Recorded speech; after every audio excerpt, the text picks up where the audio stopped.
Olá, gente querida do coração verde e amarelo, Jornal Foco do Brasil, compromisso com a verdade. Sou Cleiton Basso, contando mais uma vez com o seu comentário, seu like, seja membro, patriota ou capitão desse canal. Amigos desta comunidade verde e amarela, muito obrigado por sua audiência. Contamos também com o seu apoio para manter e fortalecer o Foco do Brasil. Basta acessar o link na descrição e se tornar membro da nossa comunidade. As nossas assinaturas estão com 50% de desconto no primeiro mês.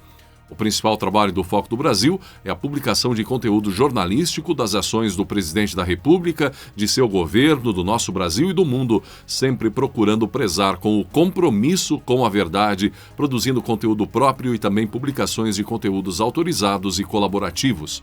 O Foco do Brasil cresceu naturalmente e não recebe e nunca recebeu nenhum recurso financeiro de políticos, empresários ou quem quer que seja. Vamos agora às notícias desta edição. A repercussão da participação do presidente Jair Bolsonaro no Jornal Nacional não para. Inclusive, gente, nossa edição do Jornal Foco do Brasil, que concorreu com o próprio Jornal Nacional, bateu recorde de audiência, colocando o Foco do Brasil como uma das maiores audiências da noite no YouTube, quando comentamos sobre a participação do presidente na Globo. Muito obrigado, hein? 1 milhão de visualizações para o Jornal Foco do Brasil, um recorde, embora o canal já tenha em sua história vários vídeos com mais de 1 milhão de visualizações. Queremos agradecer pelo seu comentário e, lendo ali a sua opinião, percebemos que o presidente foi aprovado e que também é possível identificar a indignação com a forma que os dois entrevistadores do Jornal Nacional conduziram a sabatina, não é? O que podemos dizer? Olha, na nossa modesta opinião, por tentativa de induzir o entrevistado ao erro ou tentar induzir uma resposta no entrevistado, faltou total objetividade nas perguntas. Tanto Bonner quanto Renata Vasconcelos realizaram rodeios que consumiram, sim, boa parte dos 40 minutos da sabatina, de tal forma, gente, que o entrevistado pôde usufruir um pouco tempo para efetivamente falar. Mas quem sou eu perto de Bonner ou Renata Vasconcelos, não é? Mas esse é um erro que poucos, aí mesmo os mais inexperientes, fariam, a não ser que haja uma boa justificativa por trás. Falar mais que o entrevistado é um erro primário. Bolsonaro usou 24 minutos e 37 segundos dos 40 minutos de entrevista. O restante do tempo, 15 minutos e 23 segundos, foi ocupado pelas perguntas e rodeios e comentários dos apresentadores William Bonner e Renata Vasconcelos. A preocupação dos dois ficou evidente, claramente ficou exposto o desejo, né? Queriam trucidar Bolsonaro a qualquer custo, mas o presidente manteve a serenidade e eles não conseguiram o que desejavam, que Bolsonaro perdesse o equilíbrio. Agora, se você ficou impressionado com aquele vídeo no jornal anterior de uma oração feita por Bolsonaro, onde ele, emocionado, disse se preparar para entrar no covil, agora veja esse vídeo que pode explicar também a tranquilidade de Bolsonaro nos estúdios da Globo. Já ali nos bastidores da emissora, no camarim, aguardando o início da sabatina, juntamente com assessores. Dá para ver que, inclusive, um dos assessores é Fábio Van Garten, ex-ministro das Comunicações. Eles se unem ali ao presidente para uma oração. A gente orando na beira do negócio. Eu já orei. Eu ia falar. Eu acho que vale a gente fazer uma mentalização positiva. Bora. Eu acho que vale a pena. Isso aqui. Acho que só... Quem é Evangelho? Manda bala. Nem sim. Faz. Pai Nosso. Nem Pai Nosso. Pai Nosso. Pai nosso, que estás no céu, santificado seja o vosso nome. Venha a nós o vosso reino. Seja feita a vossa vontade, assim na terra como no céu. O pão nosso de cada dia nos dai hoje. Perdoai as nossas ofensas, assim como nós perdoamos a quem nos tem ofendido. Não nos deixeis cair em tentação, mas livrai-nos do mal. Amém. Amém. Bora, presidente. Tá aí. E outra coisa que deu o que falar, embora nem sequer o presidente tenha tido tempo de citar, foi a cola em sua mão, né? Mas com o apoio, graças ao apoio de Anitta, a cantora funkeira Anitta, que já declarou o voto a Lula, ela publicou e depois inclusive apagou, mas já era tarde e a cola compartilhada por Anitta se espalhou pelo Brasil pelas redes sociais. Se você não ficou sabendo ainda, entenda. A cantora Anitta tentou zoar o presidente e candidato à reeleição Jair Bolsonaro pela cola escrita em sua mão esquerda. No entanto, depois de a imagem trazer uma repercussão positiva ao presidente Bolsonaro, por Anitta ter compartilhado e os brasileiros ficarem sabendo do que estava ali na mão do presidente e precisava que apenas um brasileiro percebesse aquilo e divulgasse, já que o presidente não teve tempo de falar sobre os assuntos que estavam na palma da sua mão, Anitta fez esse favor. Ela acabou, então, depois de receber críticas, apagando o conteúdo. A cola na mão de Bolsonaro tinha referência, você viu, não é? A Nicarágua, onde o ditador, que foi elogiado pelo PT de Lula, tem fechado rádios católicas e mandado prender desde padres até bispos católicos. A cola também tinha as palavras Argentina e Colômbia, países que possivelmente seriam citados, não é? Além da Nicarágua, para criticar governos de esquerda na América do Sul e o resultado catastrófico que estão causando em seus países. A última inscrição na palma da mão do presidente, Dario Messer, que poderia servir para o presidente falar sobre a Globo, pois o doleiro dos doleiros, esse nome aí, como ficou conhecido, ele citou a família Marinho em sua delação premiada. Ele teria afirmado que levava quantias de dinheiro semanalmente à empresa, o que foi negado. Se Bolsonaro não teve tempo de fazer uso da cola, Anitta seguramente ajudou, e muito. De tal forma que Bolsonaro ironizou a cantora e escreveu: "Obrigado, Anitta." Na publicação, o presidente utilizou uma imagem do post antes de ser excluído do perfil de Anitta. E após a nervosa entrevista ao Jornal Nacional, o presidente Jair Bolsonaro foi até o lugar onde é vendida a famosa batata frita. Você viu aí? A batata frita de Marechal Hermes, na zona norte do Rio. Com o filho e senador Flávio Bolsonaro acompanhando, não é? Bolsonaro pousou para fotos ao lado de apoiadores enquanto esperava na fila.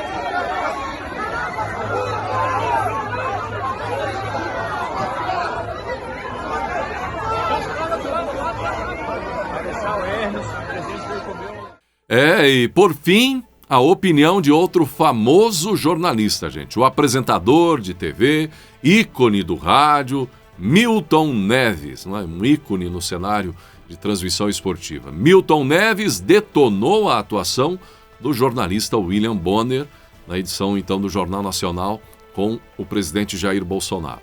Segundo Milton, Bonner saiu totalmente dos padrões corretos que o Manual do Bom Jornalismo prega. Conforme Neves, o âncora fez pronunciamentos ao invés de perguntas. Parabéns ao William Bonner por ter conseguido falar mais do que o entrevistado hoje no Jornal Nacional e inventou também a pergunta interminável e lida. Em seguida, resolveu ainda explicar a sua própria e longa pergunta. Ora, nem precisava de entrevistado. Assinado Milton Neves.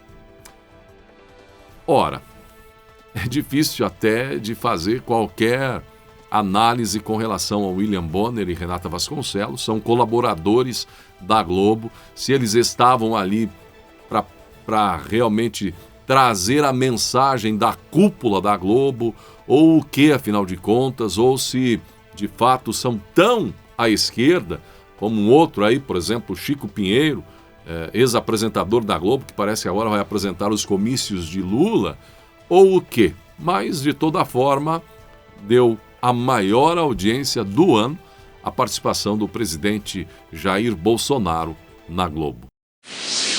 E a repercussão do Bolsonaro, presidente, candidato no Jornal Nacional, que deu a maior audiência do Jornal Nacional no ano, também foi parar num evento em que o presidente participou nesta terça-feira, dia 23, em São Paulo. O presidente Jair Bolsonaro participou da cerimônia de abertura do Congresso Aço Brasil 2022 em São Paulo.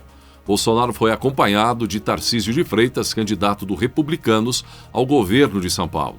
O ex-ministro da Infraestrutura do Brasil, que tem acompanhado o presidente e candidato à reeleição em eventos oficiais e de campanha no estado paulista. O ministro do Meio Ambiente, Joaquim Leite, também participou, discursou na abertura do Congresso do setor do aço brasileiro. Após a solenidade, o ministro da Economia, Paulo Guedes, realizou uma palestra magna. Bolsonaro também teve almoço com empresários na capital paulista. Durante sua fala, Bolsonaro ainda tinha na palma da mão esquerda a cola escrita a caneta e divulgada para todo o Brasil pela cantora Anitta. Bolsonaro defendeu em seu discurso a redução de normas regulamentadoras e menor poder aos fiscais. Não pode abusar da fiscalização.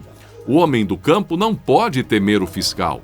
É como ontem na Inquisição da Globo, disse o candidato sobre sua entrevista ao Jornal Nacional.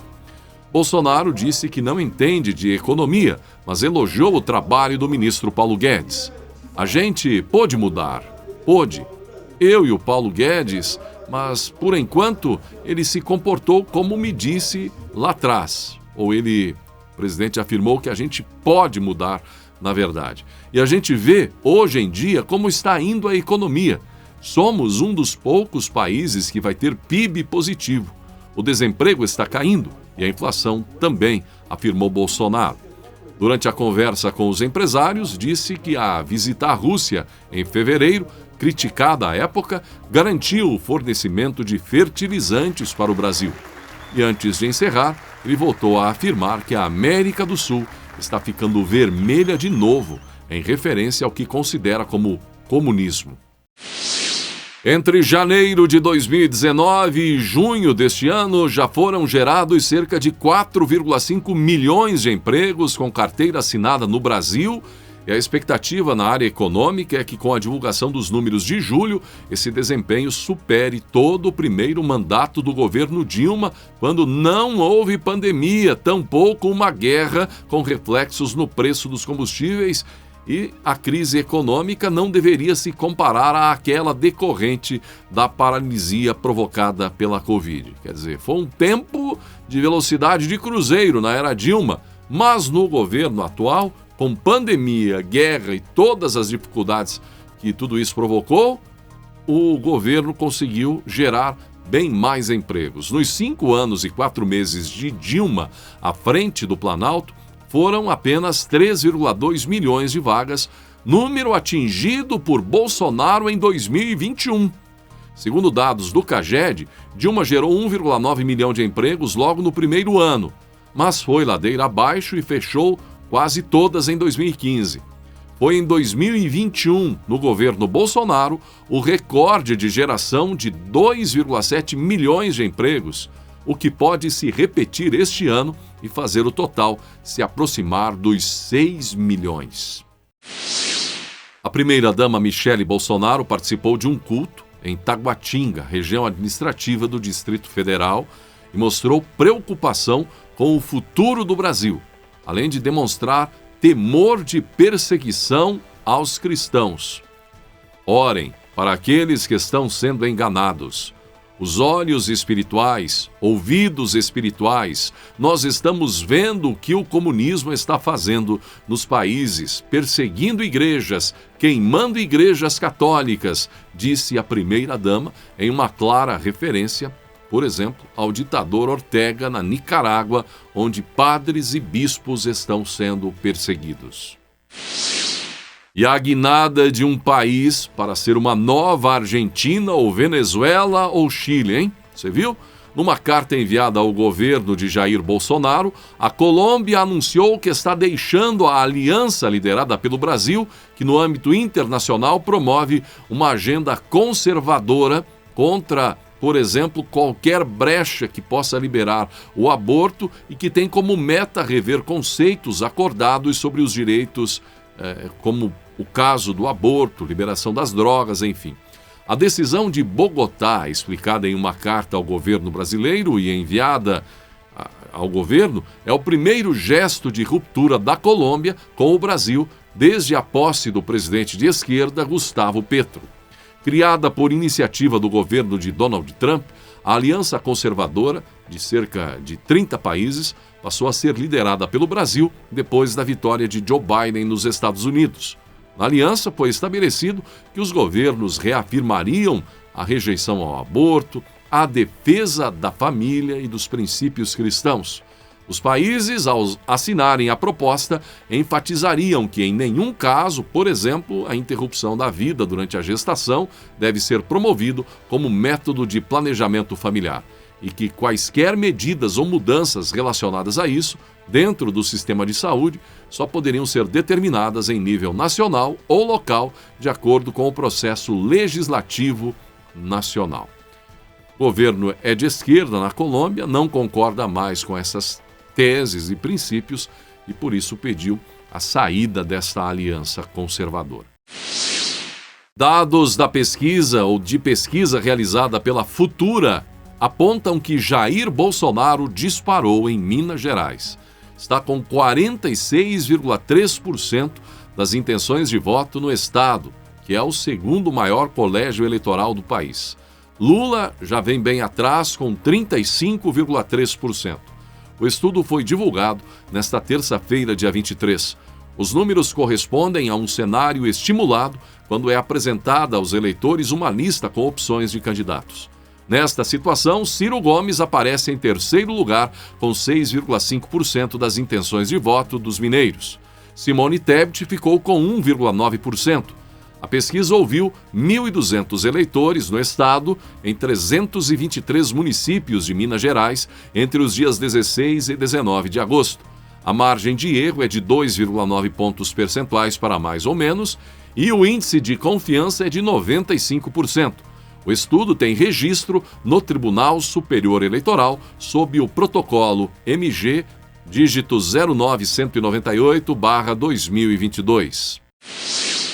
A força do agro brasileiro. A Associação Brasileira da Indústria de Trigo prevê que a safra do grão no país pode bater 10 milhões de toneladas em 2022. Desse modo, a produção pode ficar 1 milhão de toneladas acima da estimativa feita pela Companhia Nacional de Abastecimento, Conab. Atualmente, o Brasil é importador líquido de trigo. De acordo com Rubens Barbosa, presidente da Abitrigo, o país pode se tornar autossuficiente no prazo de 5 a 10 anos.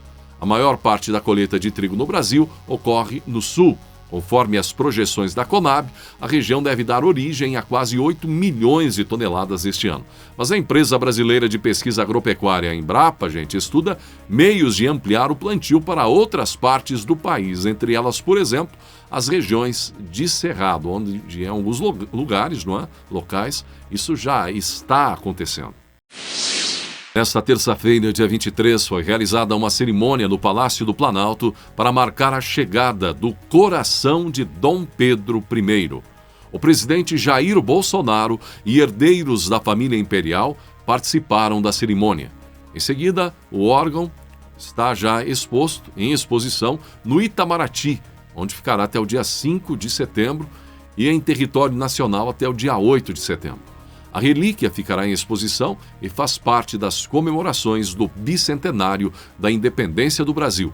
O coração de Dom Pedro I esteve exposto no Salão Nobre da Igreja da Irmandade da Lapa, localizada na cidade do Porto, por quase 200 anos. Esta é a primeira vez em 187 anos que o coração sai de Portugal para outro país. A exposição, Um Coração Ardoroso, Vida e Legado de Dom Pedro I, estará aberta para a visitação de escolas da rede pública do Distrito Federal nos dias da semana, de terça a sexta, já a partir desta quinta, dia 25 de agosto. Já o público geral poderá conferir a amostra apenas nos fins de semana, ou a amostra apenas nos fins de semana. Assim, nos dias 27 e 28 de agosto e 3 e 4 de setembro, de 8 às 13 e de 14 às 18 horas, com última entrada às 17h30 em Brasília. É um momento importante e em uma cerimônia de recepção emocionante no Palácio, em Brasília. E assim chegamos ao final de mais uma edição do Jornal Foco do Brasil. Seja membro, patriota ou capitão desse canal. Amigos desta comunidade verde e amarela, muito obrigado por sua audiência. Acompanhe também a primeira edição do Jornal Foco do Brasil após o almoço com o Leonardo Miller. Contamos ainda com seu apoio para manter e fortalecer o Foco do Brasil. Basta acessar o link na descrição e se tornar membro da nossa comunidade. As nossas assinaturas estão com 50% de desconto no primeiro mês. Gratidão pela sua atenção e que Deus abençoe a você e a sua família.